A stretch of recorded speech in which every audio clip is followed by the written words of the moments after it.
I'd like to call this meeting to order, this regular City Council work session of Tuesday, November 17th. The clerk will call the roll. Mayor Walcott. Here. Councilmember Winters. Here. Councilmember Biondo. Here. Councilmember Villanueva.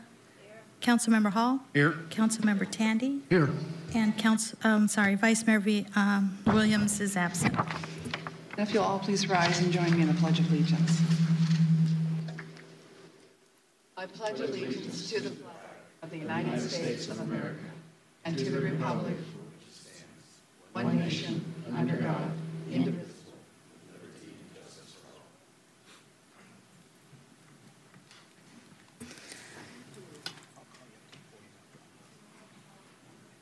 Is there anyone signed up for call to the public? No, Mayor. Thank you. First item. Presentation and discussion regarding Surprise Parks and Recreation Master Plan update. Good evening, Mark. Good evening, Mayor, Madam Mayor, members of the council, Mr. Wingenroth. Very pleased today, after almost 2 years of hard work, to bring together what we believe our final report is to you. I want to submit that this has really been a collaborative team effort with everyone in the front row there. Marla Babb, who's a manager in our department. You all are very familiar with Jay Hicks. Lloyd Abrams has been a real part of this, and I want to assure you that we have been a part of the general plan process. We were like this, okay? So it used to be we were over here and they were over there, and we tried to figure it out. It's an expensive plan. There's no question about it. There's an expensive plan. We're not unlike any other municipality, though. If you don't plan, then you're not prepared to make decisions. So that's what we're here tonight to do. I want to introduce to you Donna Miller. This has been her project, her baby, if you will. And the future of this plan is probably in her hands. And so I want to ask Donna to come up and take this mic. And then I'd like to ask Lloyd Abrams and Jay Hicks to come up as well, and so we can have all the experts up at the podium there to help you if you need some help on some questions. Okay? Thank you. Thank you.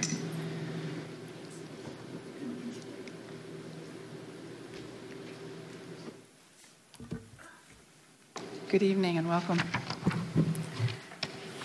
Good evening, Mayor, members of the council, City Manager. I also wanted to introduce Wayne Turner is here. He's our chair for our CRS Advisory Commission, and they've been heavily involved in this process as well. So I'll be doing an update on the plan. Since we last met with you, we have completed a public survey, as well as done several CRS Advisory Commission work sessions, and we have also gone before Planning and Zoning Commission, and met with several stakeholders such as City of Buckeye, County Recreation, and Game and Fish. So as I get into this, I'm going to cover the master plan goals, the desired acres, the park system, and what we need by 2030 in the next 15 years. So the goals of the plan are to improve the residential quality of life by reinvesting in our existing parks. We take a point of pride with our current parks, and it's important to maintain them, and also, if we can make improvements to them, we'd like to do that.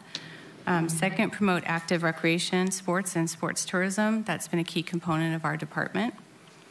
And provide a connected park experience through the development of an overall connected park system framework, which is the One Surprise, same theme as the general plan. Pursue opportunities to create and acquire new parks and open space. In some of our research, we found that typically cities, when they reach the point of 100,000 to 130,000 acres, or population-wise, they start thinking that, maybe it's time that we start acquiring some open space and conserve those lands. So this slide shows what we have and compares us to other cities. It's probably something you've seen before. We have our parks and our smaller parks. We do have a new category that we included. We have a city park category, which is essentially our Surprise Recreation Campus. It's something very large, 100+ acres. And then just below that, you can see how we compare to other cities such as Peoria, Chandler, Scottsdale, Glendale. Overall, the average for open space is 3.5 acres. We currently do not have that, so we're deficient in that area.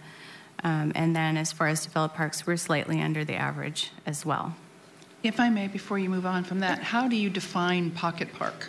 Do you have a criterion for It would be 5 or less, 5 or less? like acres. And there is anticipation of the need for those smaller pocket parks in the plan? We actually are wanting to focus on larger parks. We found that developers do a great job with the neighborhood parks and the pocket parks. As far as maintaining those parks and programming them, it's really difficult for a recreation department. So we would hope to leave that to a developer and really focus on those community parks and city parks. So would that include pocket parks that are around this square mile of our city center?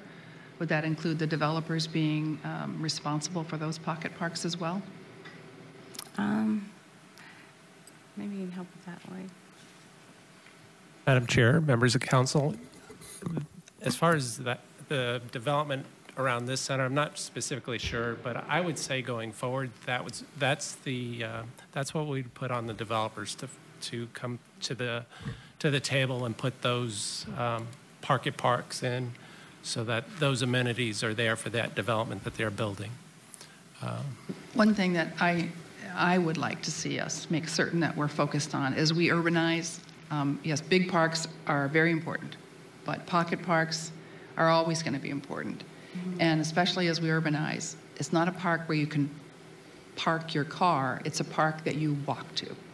So I would like to make certain that we're not losing sight of what a true urban park looks like, and there will be a need in our master plan for those smaller urban parks where there might be a picnic table or a basketball hoop, Right.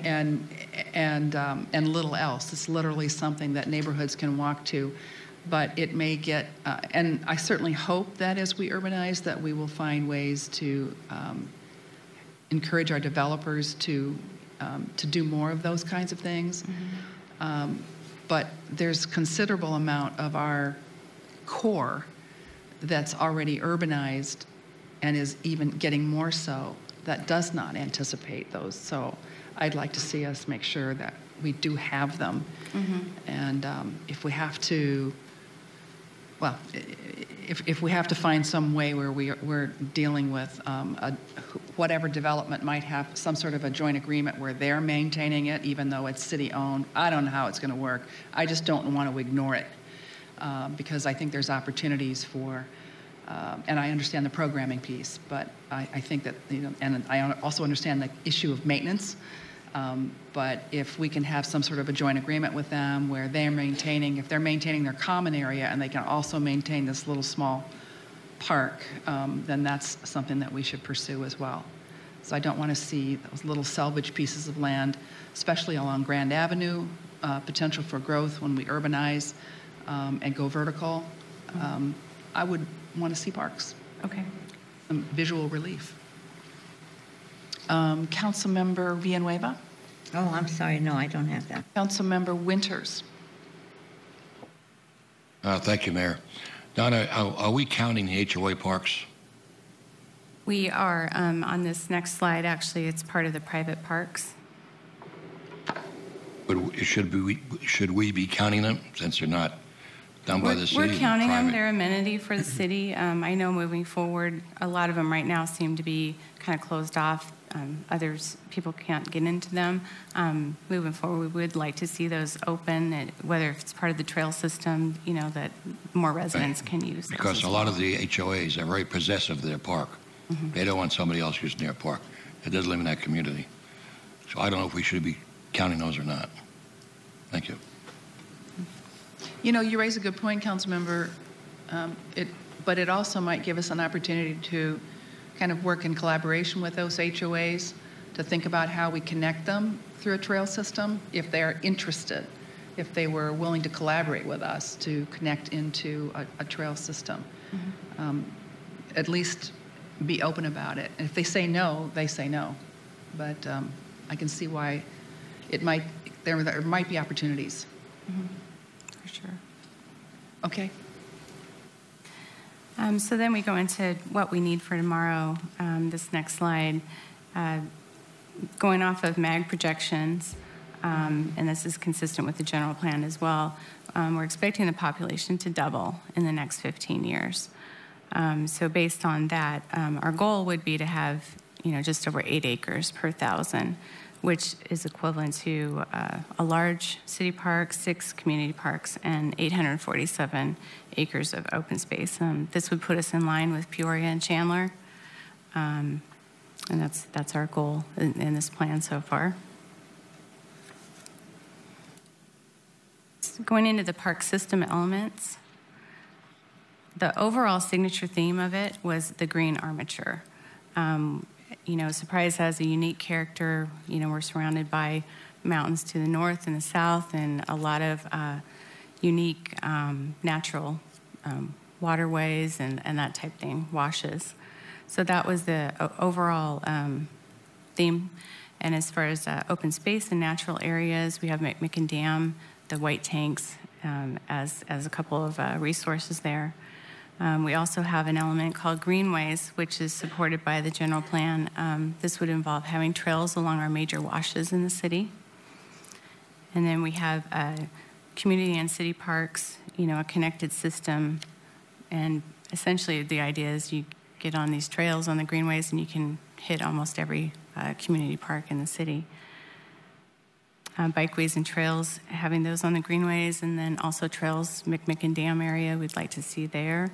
And then adding additional community facilities in the future. That's rec centers, aquatic facilities, new library, sports tourism type facilities. And just to go into a little more detail, the open space and natural lands, the white tanks, McMicken Dam. We also have the Bradshaws in the future that are in our planning area, as well as the Hacienda.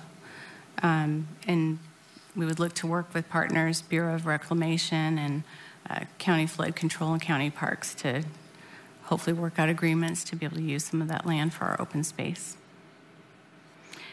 You will also see, it should be noted that wildlife corridors are on this map as well.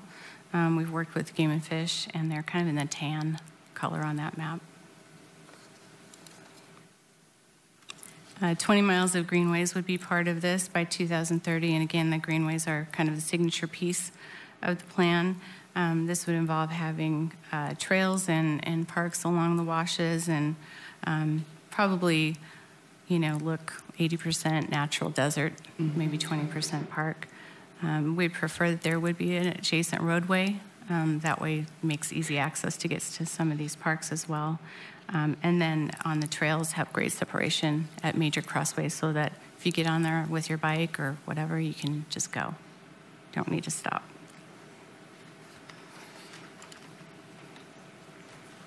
Next, just to talk about some of the parklands. We actually have a development agreement to receive a park here in the next couple of years in Rancho Mercado. And that's number 1 on the map there. And then we expect some growth in the south part of Surprise. So we have several community parks going in there. Ideally, we'd like to work with developers to get these community park lands donated to the city. And then we have some other community parks as well out, as we continue to grow.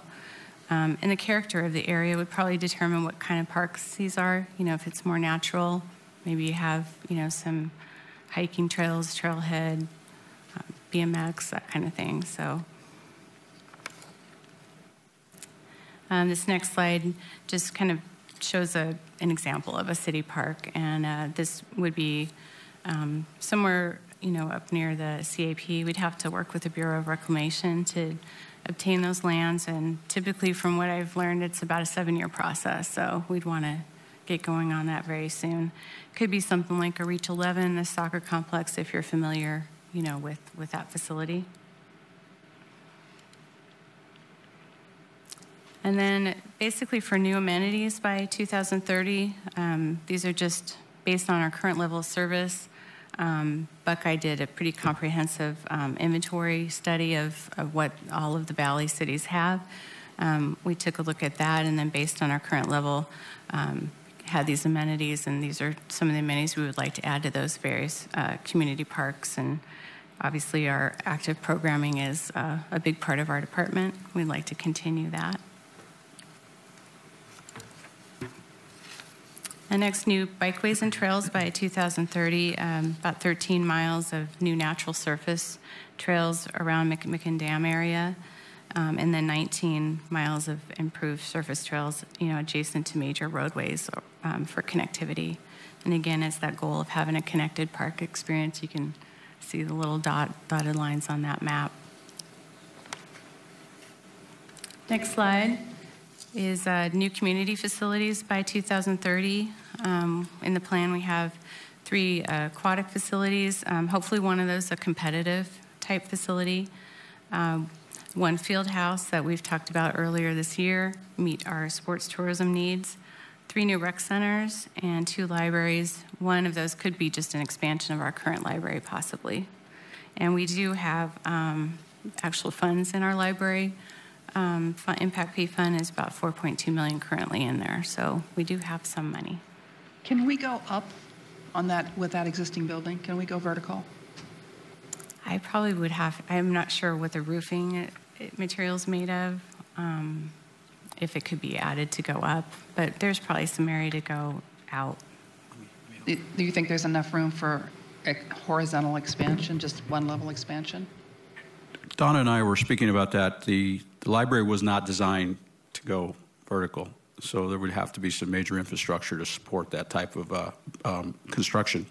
But we believe that in one of the ways that the library was master planned back in 2000, 2001, was we would take the parking lot to the north, which exists today, okay? And then we still have the parking that's, to the north of the lake that goes all the way from the library to the tennis center. So that would take care of the sufficient parking. And so what we do is we move north and then take it back to the tennis center. So that would be the option that would probably be most preferred and probably most cost effective. Thank you. So this next slide we call our scoreboard. We knew the question would come up of what this is going to cost. So we kind of have it broken out into 5-year increments over the next 15 years. Just to put this in some perspective, over the last 15 years, we've spent about $140 million on capital improvements for the city. And if you think about it, 5 of those, we really didn't build anything. So these are today's dollars for construction, so it doesn't take into account inflation. But it does maintain our level of service, and it would get us those open space acres that we need that we're currently short on. And just to kind of go through them, reinvestment are those things that reinvesting in our current facilities, improving them. We have to maintain the slides at the pool. We have, we want to add additional lights at the tennis facility, those sort of things. New parks like the Rancho Mercado coming on board, new facilities, a pool, field house, those kind of things, and then the open space and greenways. And so our next steps, we're going to go back to the CRS Commission after getting your feedback tonight, take hopefully a final product to them and get their go ahead, and then bring back to you for approval in December. And with that, take any questions, comments, etc. Councilwoman Villanueva. Yes, I didn't hear, I guess you know that we're working on the heritage overlay on the original town side. Is there any plans in this plan to do anything with that area? Because I didn't see that. We do have some reinvesting into our current parks. I know that there's some facilities that either needed new playgrounds or add a splash pad. We have some of those listed in our current parks. I saw them listed, but does any of that, is there any plans of that going into the original town site? Yeah. There's all of the parks are listed, all of our current parks, and we have all of them could use a little something. Big help. Mm-hmm. Thank you. So that would be like Three Star Park has a plan for A new kind of playground, totally right. a new playground and that kind of thing. Okay.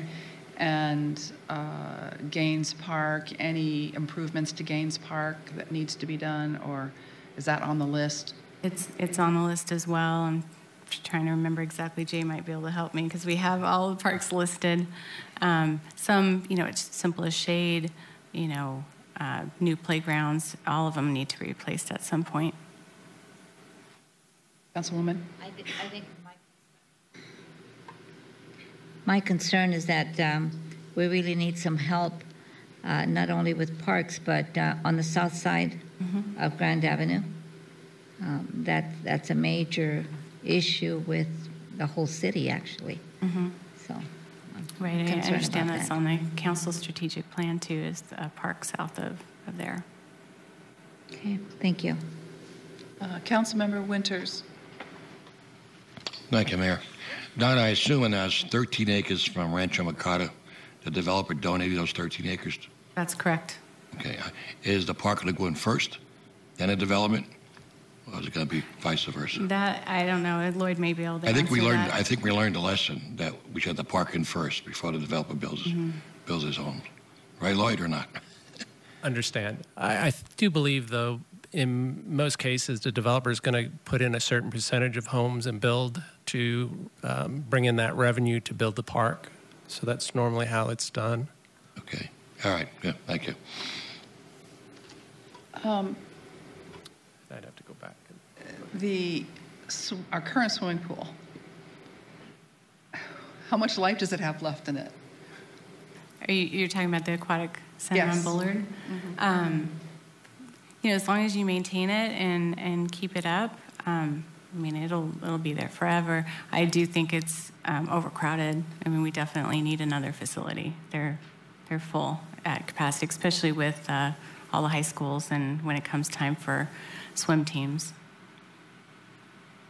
So I don't know, Wayne, if you wanted to come up and talk to us a little bit, possibly about what you guys talk about in terms of vision for things. I see lists of general stuff, but things that you have talked about as a commission, I'd really like to hear that a little bit more detail, I think. Sure.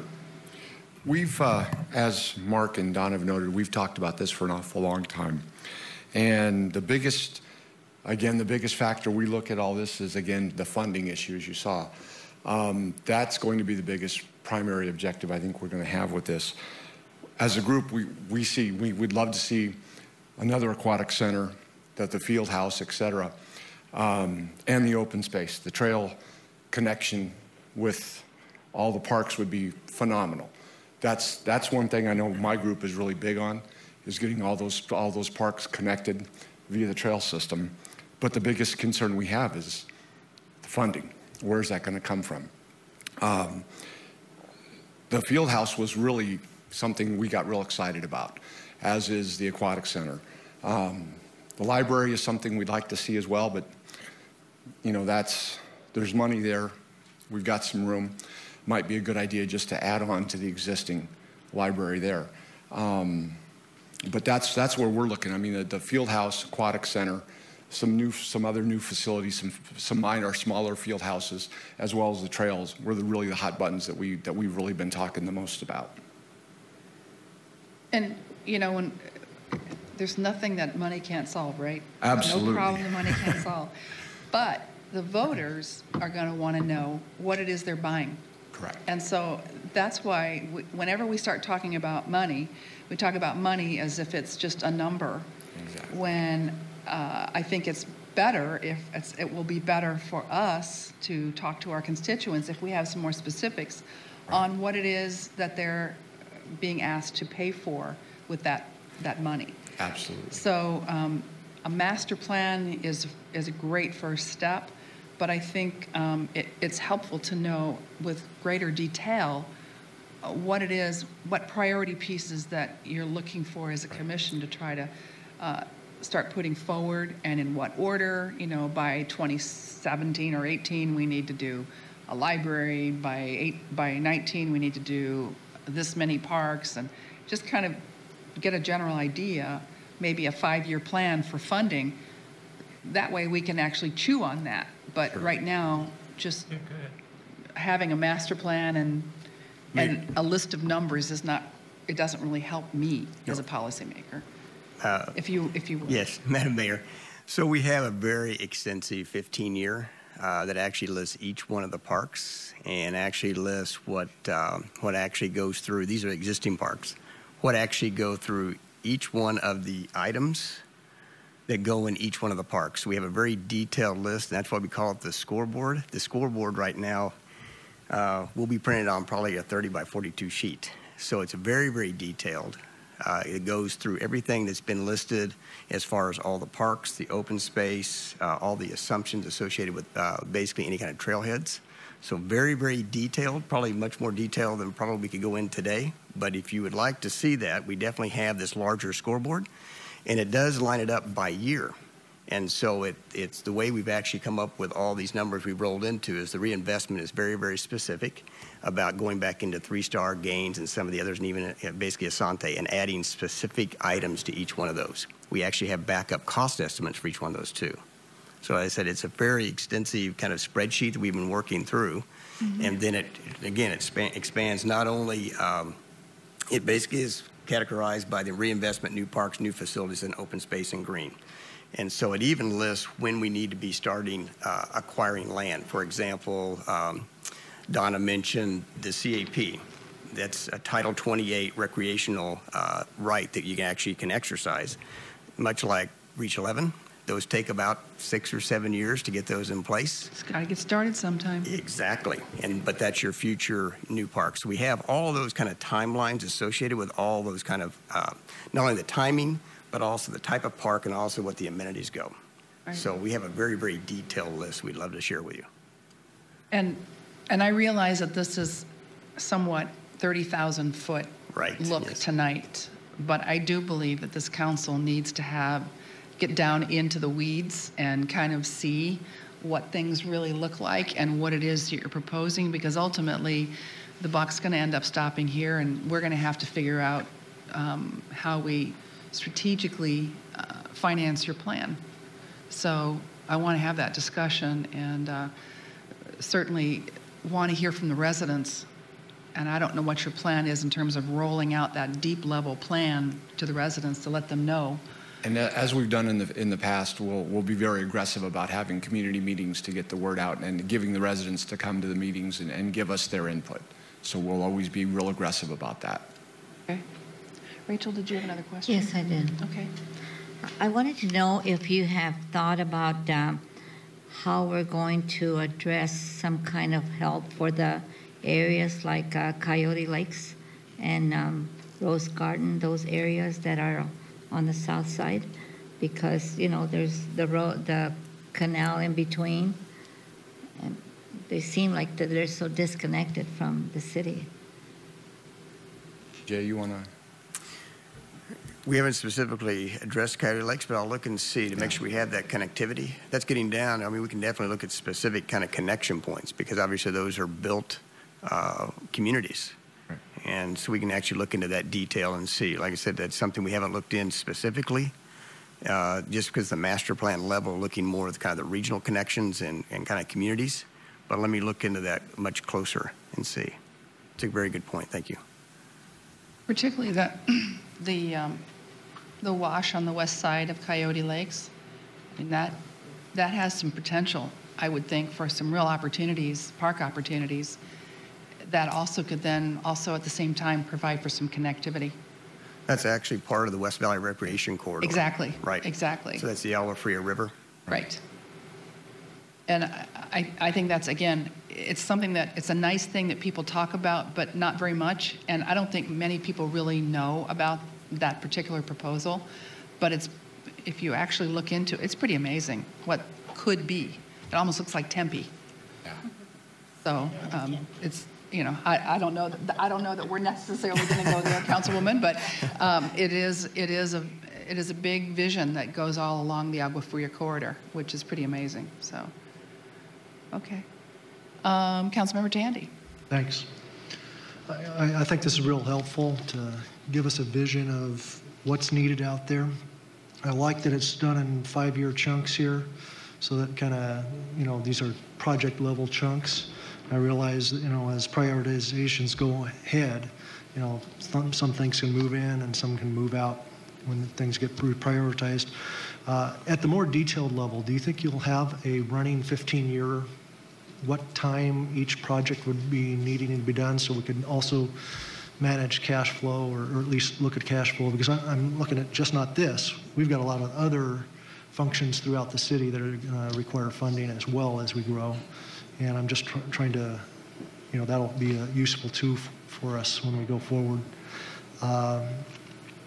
I think it'd also be nice to, get staff's help to, besides just the capital projects, throw in there the operational costs on these things too, because if we're going to ask or offer the citizens the choice to purchase some of these things, we need to disclose how much it's going to cost on that other end as well. The last part I want to talk about is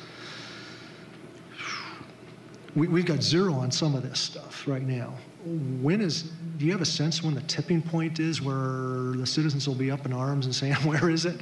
Or, are we already past that point in some cases? I think in some cases we probably are. Okay. So do you sense that they're engaged enough and interested enough that they would be willing to support and try to help make something like this happen? Or, I'm just wondering, how do we get the discussion going to what the public really wants, so that we can sense what they're willing to support and what they're not? We've had, at some of our meetings where we have discussed what we've done so far, the feedback from the residents has been very, very positive. So they're really in tune in this, and a lot of them, surprisingly, really do realize some of these factors. We have none. Mm-hmm. We're way behind the 8 ball. So I've been real impressed with the way the citizenry has come out and talked about this information so far, but we need to be a lot more aggressive. Yeah. And I sense that a lot of these things, you're given averages of what other communities are. And I think if we ever get to the point where, and we're already there, way behind on averages of other communities, we're a less attractive community to everybody else. And home values will suffer, the ability to attract businesses will suffer, and because they know if they're going to move their company here, they want to have the amenities for their employees and for their own children, and the people that can actually make those decisions, that can bring big wage-earning jobs in. The tricky part will be, how do you manage the cash flows going forward, and what's the right balance, and what's affordable and still moves us forward and at the speed that we need to go at. Thanks. Any other questions, members? Thank you very much. Really do appreciate it. Great work. Good to see major progress on this plan. It's really great to see. Thank you. Thank you. Appreciate all the input. Next item. Presentation and discussion regarding public engagement guidelines.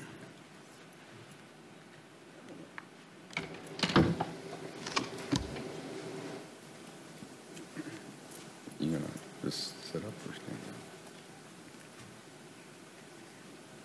Good evening, Mike and Diane. Madam Chair, Is this members a of the first? council. What's that? Is this a first? This is a first, yes. Okay, all right. You had to rub it in. Thank you. You're welcome. Madam Chair, members of the council, good afternoon. Diane Arthur and I are here to talk this afternoon a little bit about public engagement and certainly public notification. As you know, we do have a process here in the city that we have utilized, and to that regard, Diane's going to talk today a little bit about some general thoughts about notification and engagement. And I know it's important to the members of the council and certainly the staff. In fact, Madam Chair, you brought this and asked us to bring this item forward. We also heard some information from Councilman Biondo about this topic. But it's really an important topic for us for a lot of reasons, but one of them certainly is that if anyone hasn't noticed, there's a lot going on in the city of Surprise. There are projects currently underway. There are projects about to be initiated. And with that, it's important that we keep our citizens informed, because oftentimes some of the best information that we ever gather is when our citizens are part of the process and provide us with information, and it ultimately ends up with a better project. So we want to just make sure that, first of all, we're all clear on what the process here in the city is, talk about some best practices, and near the end of Diane's presentation, we'll talk about an enhancement to the process that we think that will make it better for everyone, certainly our citizens and the city as a whole. So with that, I will hand it off to Diane, and we'll answer any of your questions when she's done. Great, thank you. Good evening, Madam Chair, members of council. It's a pleasure to be here tonight to talk about something near and dear to all of your hearts, public engagement and notification. Of course, what we do here at the City of Surprise has a direct impact on our residents' lives. That includes street improvements, code enforcement changes, a myriad of things that we provide to our citizens. Now, some of those items are statutorily required to include a public engagement plan and notification process. That would be things similar to, yeah, I got it, sorry. The general plan or a new fee, if those are implemented, there are certain things that we are required to do to notify and inform and engage the public. But what are some of the other cases that we should go before the public and engage or notify them? And that's what we're here to talk to you about this evening. If you take a look at some of the notification process we did with our Public Engagement 101 research, we did talk to several Valley cities, Phoenix, Chandler, Peoria, Buckeye, and Tolleson. And actually what we learned in those conversations was that none of them have true formal public engagement policies per se. They follow more of a guideline-based, experience-based approach.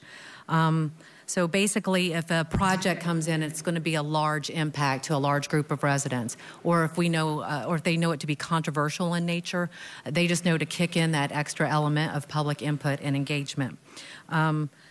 It's also important to note that we had in discussions, and I believe each of you have shared this with me as well, you know, public engagement is a two-way process. It's up to the city to actually provide those opportunities to connect with residents, seek that feedback, get that input, but it's also up to our residents to reach out and participate in those opportunities. Now, there are many ways, of course, to find out about what's happening here with the City of Surprise. As you walk into council chambers, on the back table, we have these comment cards or information cards of all the ways that you can get city news and information. The Notify Me list, the website, Channel 11, all those types of things. Our social media, and on the back are those actual addresses that people can connect to. We do currently have about, on the Notify Me email sign-up list, and all the different things to sign up for on, God bless you, by the way, sorry, a little sneeze.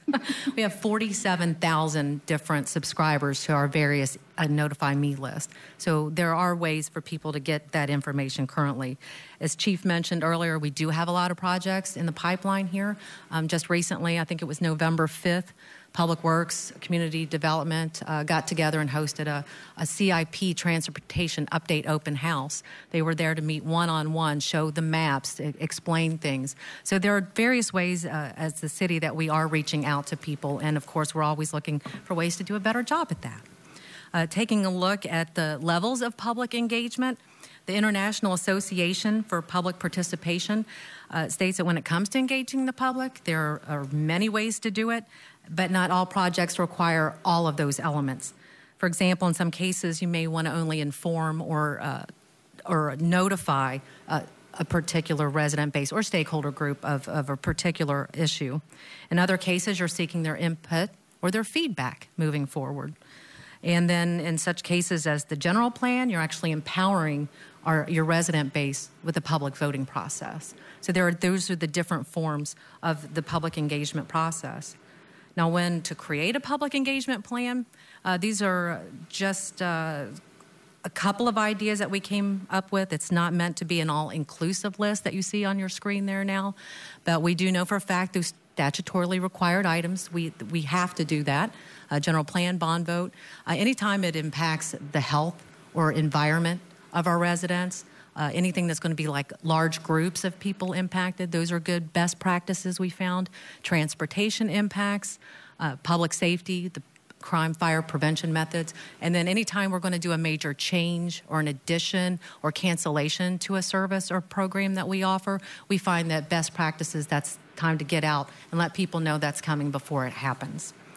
And then in your packet, Chief alluded to this earlier, we've come up with a process that to create like a draft template that would go inside the current Novus agenda setup.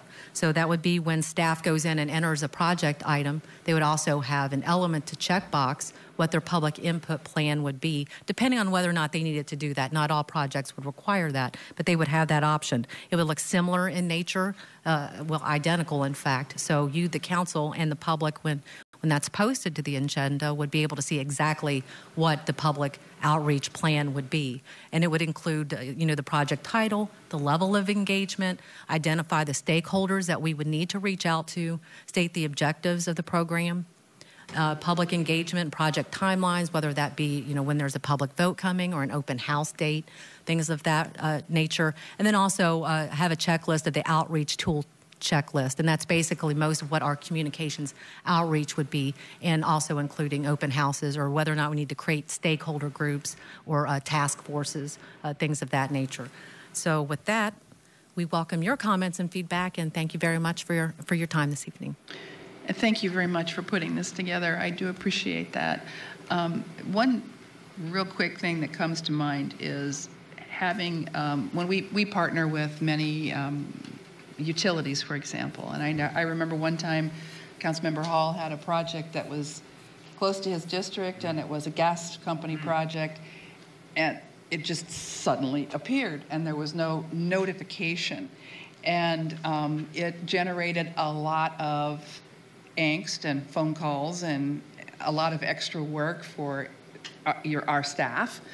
And so those are the kinds of things where it would be nice if there was just some basic notification criteria so that we know that there's like a door hanger going out, maybe if it's anybody that's going to be impacted by a gas line fix or a roadway project, anything, because first of all, I have to compliment our communications department. You guys do a fantastic job.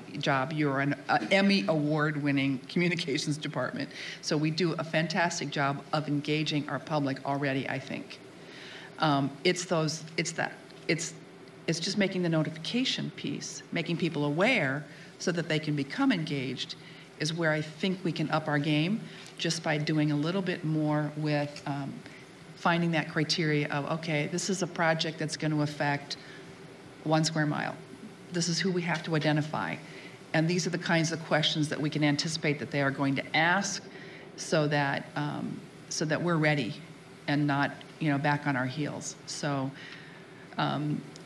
that's, when I talk about notification, that's more what I'm thinking about, because we do great engagement. And once we get people with us, we do a great job talking and listening, more importantly. But it's just making them aware that something is happening that I think is a critical piece. Councilmember Hall? Thank you, Madam Chair. Yes, just to piggyback on that, another issue was CenturyLink. Mm-hmm. CenturyLink was doing a lot of things in neighborhoods, and it was causing a lot of angst. I mean, it was tearing up driveways and doing a lot of stuff. And people were just surprised by it, me included. And I think that when they start doing that kind of stuff, we need to know about it so that we can communicate to the HOA. And they usually have a blast that they put out to their members of the HOA. And but anyway, anything we can do in that regard would be. A couple of things that are public notice that I think we need to do a better job of as a city, but I'm not sure, Diane, that you can. That it falls under your purview, but here it is. We got a project we're looking at tonight. I actually had to get out of my car and park it and walk out into the field to find out what the public notice said. It's unreadable. When we put a sign up on a street saying there's going to be a public notice for X, I think we need to figure out what the size of the letters ought to be so that when people are driving by, they can tell what it's going to be and what the date of the hearing is. Because I know we only got one person give us feedback, but no wonder. You're doing 45 miles an hour on Bell and you got letters you can't read. We have got to do a better job about that. The other thing is, I think we've got to do a better job about once the buildings start construction, we need to make sure that they have a sign that says what it is. And we have been so many times where residents have said, what's that building on, blah, blah, blah, you know? And they don't have a sign up. We got a couple of properties right now that are like that. The one on Parkview and Bell. It's a what? Yeah, credit union. It's a credit union. But I've got a lot of calls on it, and there's still no sign on it. And I think we need to do a better job of that, because people want to know. When they see something under construction, it triggers questions. Mm-hmm. What is that going to be? Is it going to be a bank? Is it going to be a fast food restaurant? Blah, blah, blah, whatever. Now, Oregano's, boy, as soon as they closed escrow, they had to sign up. Good job. I think there's already a line waiting to go. I mean, yeah, man. And Texas Roadhouse did a pretty good job. But I'm just saying, just in general, I think, because that's public engagement, correct? Sure. They're engaged in what's going on in their city. And so maybe Eric and his group can kind of work on letter size and those kind of things, and getting people to put a sign on the property when the construction starts, you know.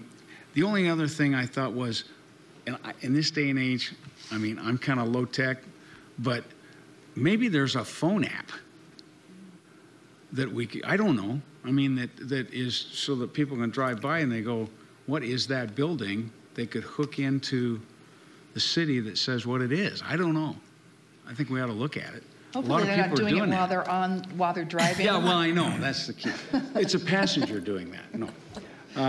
But those are just some of my feedback. I think our communication department does a fabulous job. I mean, seriously, in engagement, and your writing is good.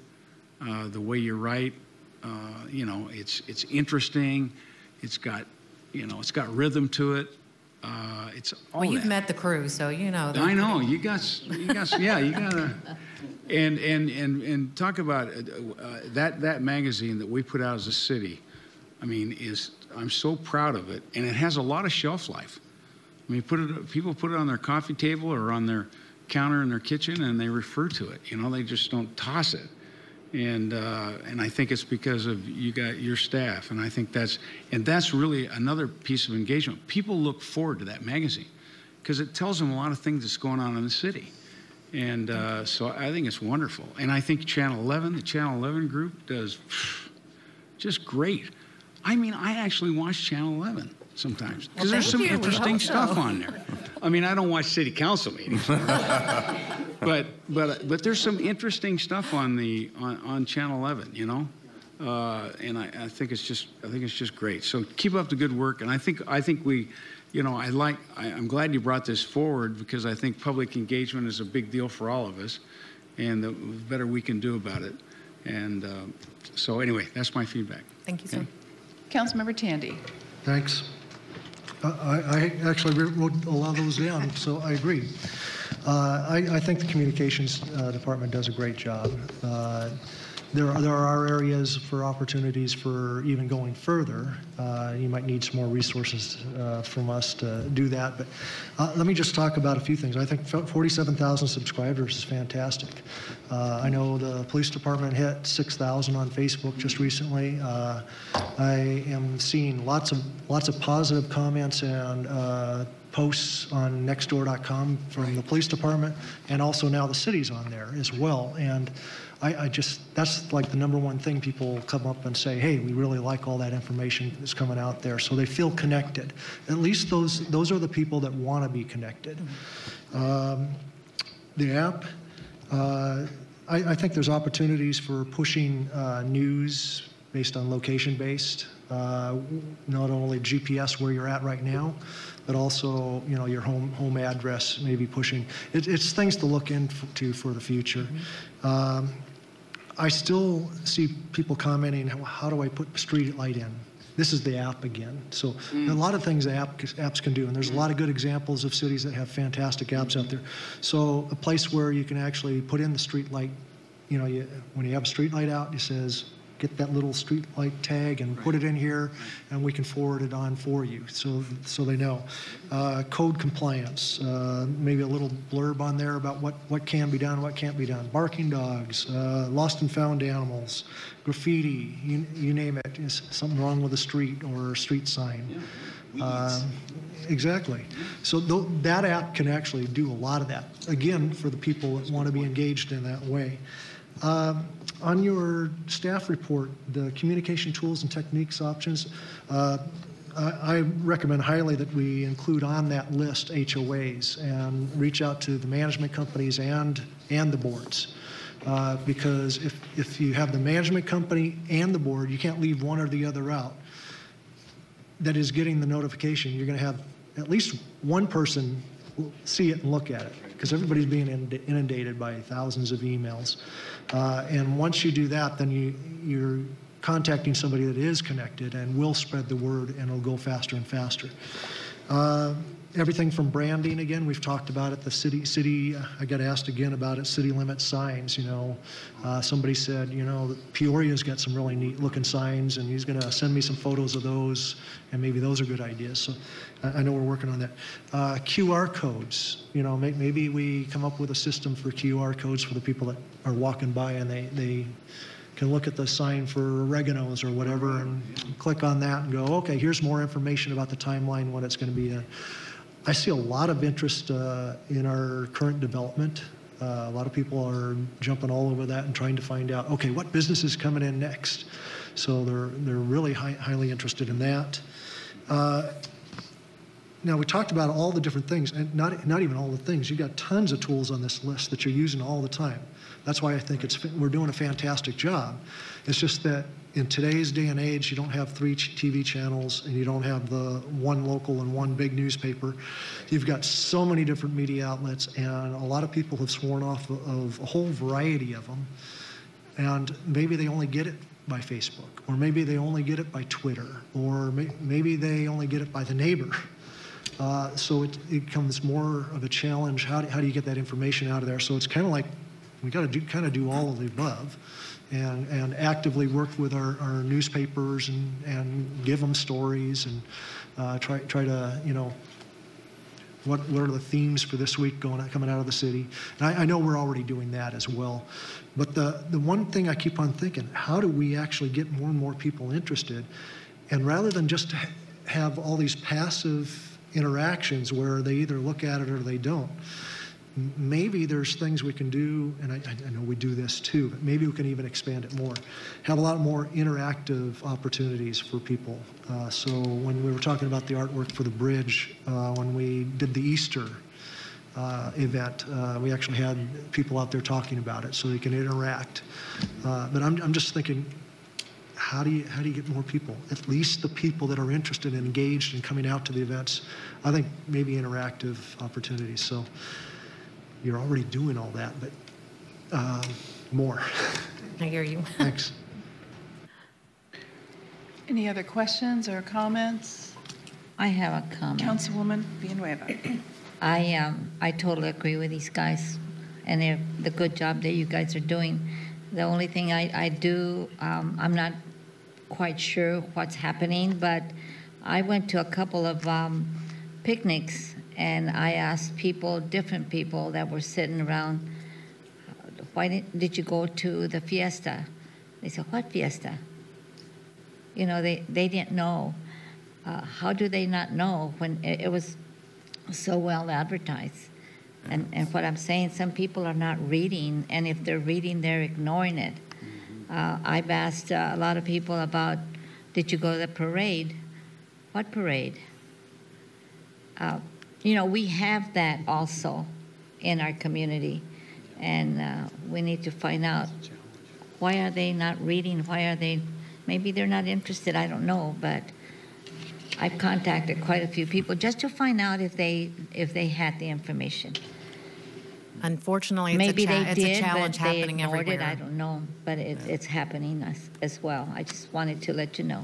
Well, I appreciate that. We're going to keep trying to get the message out and reach out in as many different ways as we can. And council, mayor, you all are doing a great job, because you're sending those newsletters out and you're having your community chats, and that helps with spread that word of mouth and just adds another level of connection to people. So that's just another great tool that we have at our disposal, that you guys are willing to go out and do those kinds of things too. So that helps spread the word. And you're right. I mean, I don't think we've ever had a more engaged council than we have right now that actually uses all of the social media tools that are available to them. They each have their own web page. They're sending out notifications. They're having their community chats, and all of that's great. And we really owe your department an incredible debt of gratitude for basically putting all that together and creating those opportunities for us. I think what it really boils down to, it sounds to me like where we're really missing is just some basic tools to make sure that when something happens, that they're notified. And get back to what Skip had his example, and the example of the gas company. Maybe if it's just something through community development department or whoever it is that does, when they pull a permit to do a construction project or whatever, one of the requirements is they must do a notification within 600 feet of that project, so that everybody's notified and we know what's going on. The signs that Councilmember Hall mentioned, that's like time immemorial. I think since the beginning of time, cities have used those big 4x8 signs with this little tiny print. And you do have to get out of your car and walk up. But if you said an oregano's was going there, you'd probably get a different feedback versus something else is going there. So that's why I think it's important that we let people know so that they can say their piece. There was definitely only one person that gave us feedback on the project that we're talking about tonight, but they probably got out of their car and walked up to that sign with their their spyglass to try to see what it was and when it was happening. So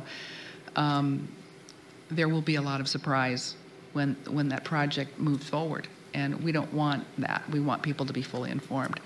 So I think that's really where it's at. That's the only piece that's really missing. I think you guys have done a great job just talking through the tools, and we've got a really strong toolbox here, I think.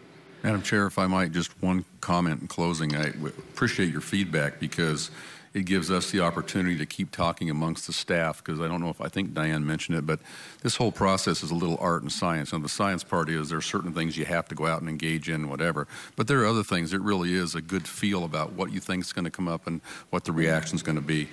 But I will say that for Councilman Hall and Councilman Tandy, if you guys can come up with that app where we can connect all the different social media together, because you are right, there are a lot of people who probably didn't know about the parade, didn't know about the fiesta yet. I don't know what else we could have done to advertise it anymore, and yet it just seems to be, well, we can start dropping flyers from planes or bullhorns or something.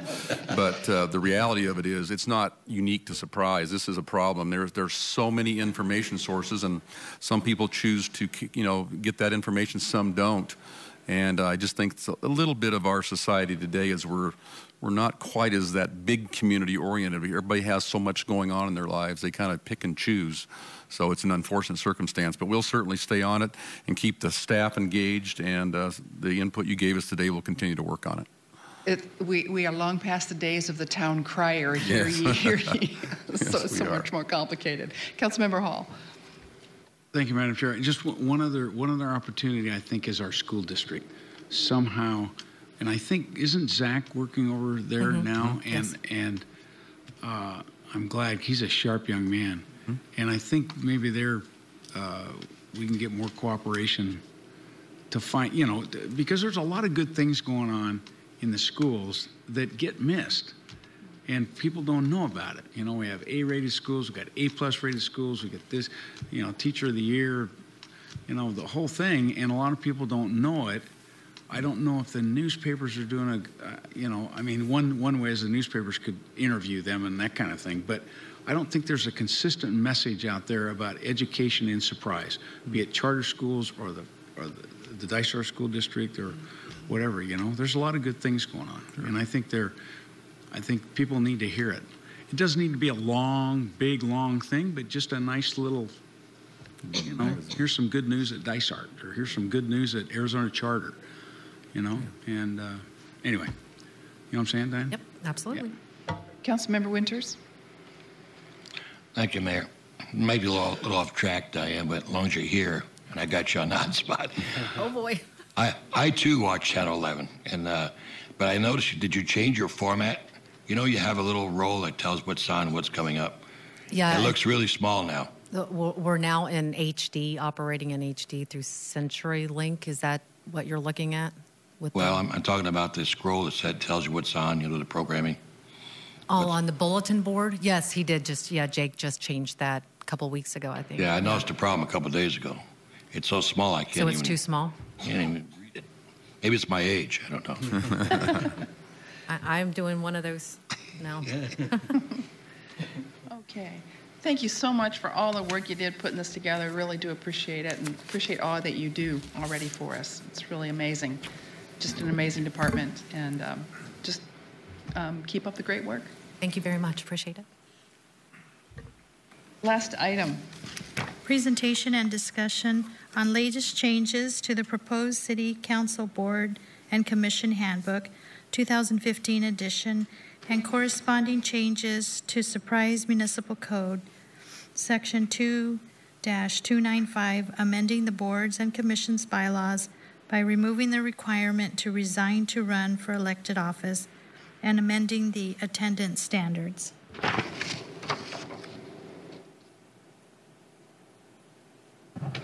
Madam Chair, members of the council, I am going to provide a brief presentation on the proposed City Council Board and Commission Handbook. And if you look at the slide that I have up as a glance, this is really a very important part of our governance. It provides an overview of our form of government, what council's expectations are, and the relationship between boards and commissions and others. It provides an overview of the appointment process, the difference between boards, commissions, and committees. It educates members on the rules on how to conduct meetings, sets forth parliamentary rules, and provides an overview of open meeting law. Now, we've talked about this handbook several times, and I think this is going to be the charm. We're going to nail it this time. And what I'd like to do is I'm going to refer to 4 changes, and I'll give you the page number if you want to follow along. But if you just want to listen to the changes, you might not even need to look at it. The first one is on page 10. And on page 10, there's a segment on removal. And members of boards and commissions, they serve at your pleasure. And you can remove them without cause at any time. And what we're adding to that is that at the time of removal, council may establish a period during which the removed member is ineligible for future appointment. So let's just think about it as hockey. And so that when they're in the penalty box, they may be in the penalty box for 2 months, or if it was a real major penalty, they may be in the penalty box forever. But it's going to be your discretion. The next one is moving to page 13, and it's on attendance. And so this is a change we've talked about quite a bit. And in a moment we get to the end, this is a change that we're actually going to put in our ordinance. And so let me just read it to you. If any member is absent for 2 consecutive meetings or 3 meetings in any 6-month period, or if a member fails to respond to contact from the staff liaison, the staff liaison will refer the matter to the City Council for consideration and action. Council may remove the member by majority vote. Here's the other change. If so removed, the removed member will be ineligible for reappointment to any public body for a period of no less than 6 months. Okay, the third change that I'm going to share with you has to do with subcommittees and working groups.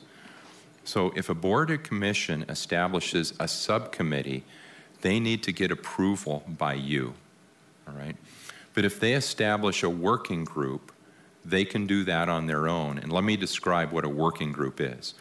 A working group is a subgroup of 2 or more board or commission members tasked by the public body to gather information, study and evaluate matters that will be considered by the public body, and report findings back to the public body. Working groups may be formed by a majority vote of the public body. Working groups should not make any recommendations, and that's the key. They're out doing some research and coming back and sharing that research relative to the action taken by the public body. And then the final change that we have in the handbook, it's going to be way back on page 28. And this one, I think that staff's done a real beautiful job at crafting this, so I'm going to read it. And it's the topic is, in what way may the public participate in a board or commission meeting? And it starts out, the public has the right to attend, listen, and even record the meeting, video or audio. Council expects every public body to provide an opportunity for public input, including through call to the public, period. The public never has the right to disrupt the meeting, however. But it's very clear, it's your expectation that every board and commission have a call to the public or opportunity for the public to provide input. And then finally, if you could turn to the draft ordinance, it's going to be Ordinance 2015-23. And if you can skip down to the second half of the page you have in front of you, Section 1, the first change that we would bring before you is on political activity. No member of the public body may use membership on the body to advocate, campaign, or influence the outcome of an election. Now, I'm going to read what we're going to take out. Any member running for local elected office must resign at the time the member files a nomination paper. And so we're going to remove that based upon your feedback. And then finally, violation of this section will be promptly referred to the City Council, and the member may be removed from the public body. The second item is on attendance.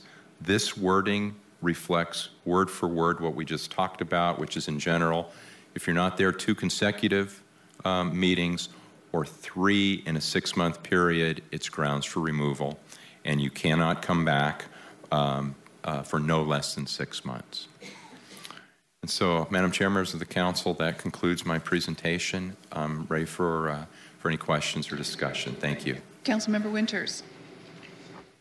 Thank you, Mayor. Bob, I'm sure glad that thing's coming to a head. All right. This turns out to be a mystery handbook. A lot of board and commission members wondering where it is.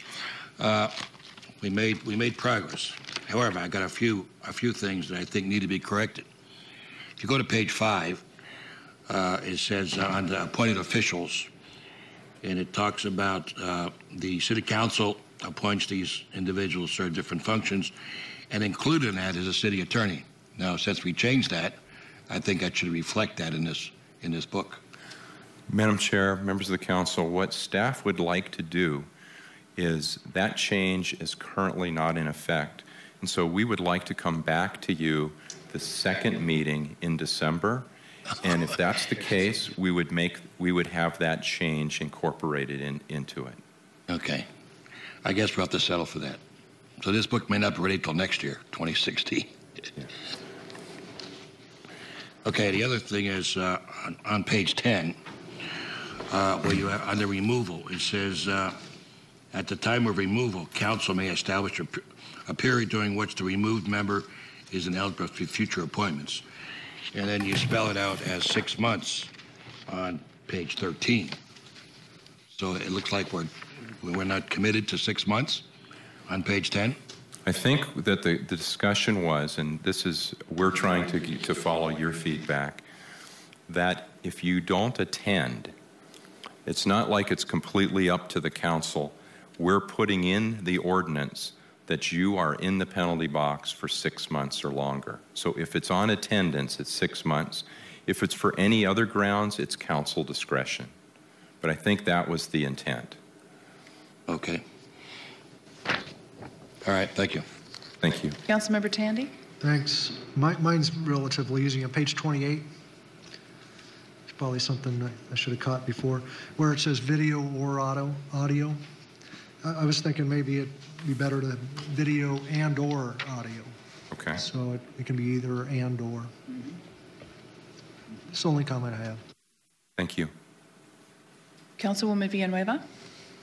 I just wanted to clear something. I remember last year we had a young man that was sent away for his job, and he wanted to stay in the board, and we reconsidered keeping him. So does that mean that if something like that comes up, they have to come before the council in order to? I mean, there's some people that work and it pertains to their jobs, and it's so hard to be interviewing all the time for different commissions. Yes. Madam Chair, Councilwoman Villanueva, I think the way that the ordinance will be written will allow for that. And so staff is going to have to follow the rule. If they miss 2 meetings in a row, we have to let you know. And then it says that the city council, it may include removal of the member. So let's pretend that this just happened and I'm the staff member. I'd say, Madam Chair, we have a member of the city manager board that has missed 2 meetings in a row. Your rules require that we share that information, but I'd like to say that this individual was called into National Guard service, and so staff would recommend that the council retain this person, and hopefully that would be how you would vote. If it's a gray area, staff will not provide a recommendation, but we'll try to give you as much information as possible so you can make a decision. Okay. Okay, thank you. Thank you for raising that. I think that's a great point. Councilmember Biondo. Thank you, Madam Chair. I just want to say I really appreciate the changes. It was great fine-tuning based on all the conversation that we had at the last meeting. Thank you. Superb. All right. I think it's a job well done, and we're ready to move on it. Hopefully not until 2016, hopefully before the end of 2015. Thank you. And we have to say, Robert put up with all the slings and arrows. Yes. Right? He did. The reason that we have a great ordinance and handbook is due to Robert's work and the feedback he received from you last time. Yep. Thank you, Robert. Thank you. Thank you. All right. So that concludes our agenda for this meeting. Don't believe we have anything left. So I will entertain a motion. Make a motion, we adjourn the workshop. Second. Motion has been made and seconded to adjourn this workshop. All those in favor, please signify by saying aye. Aye. We are adjourned.